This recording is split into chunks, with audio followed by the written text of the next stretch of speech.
पलूसमध्ये निवडणुकीपूर्वी पोलिसांचा दमदार रूट मार्च. कायदा व सुव्यवस्था राखण्यासाठी पलूस पोलिसांची कडक तयारी.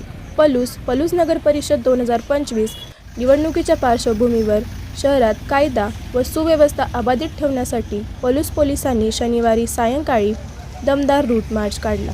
सांगली पोलीस अधीक्षक यांच्या आदेशानुसार आणि पोलीस निरीक्षक सिद्धेश्वर जंगम यांच्या मार्गदर्शनाखाली ही मोहीम राबवण्यात आली.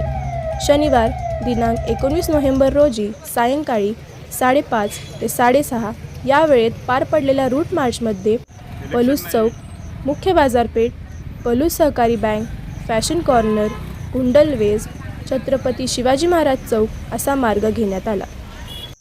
या रूट मार्चमध्ये 2 पोलीस अधिकारी, 10 पोलीस अंमलदार, तब्बल 65 होमगार्ड तसेच 2 मोठी वाहने आणि 2 मोटरसायकली सहभागी झाल्या होत्या. निवडणूक काळात शहरात सुरक्षेचा मजबूत संदेश देण्याचा हेतू या मोहिमेमागे होता. रूट मार्चनंतर पोलीस निरीक्षक जंगम यांनी सर्व अधिकारी, अंमलदार व होमगार्ड यांना निवडणुकीच्या पार्श्वभूमीवर विशेष मार्गदर्शन केले. मतदान शांततेत आणि कोणताही अनुचित प्रकार घडू न देता निवडणूक सुरळीत पार पाडण्यासाठी काटेकोर दक्षता घेण्याच्या सूचना यावेळी देण्यात आल्या.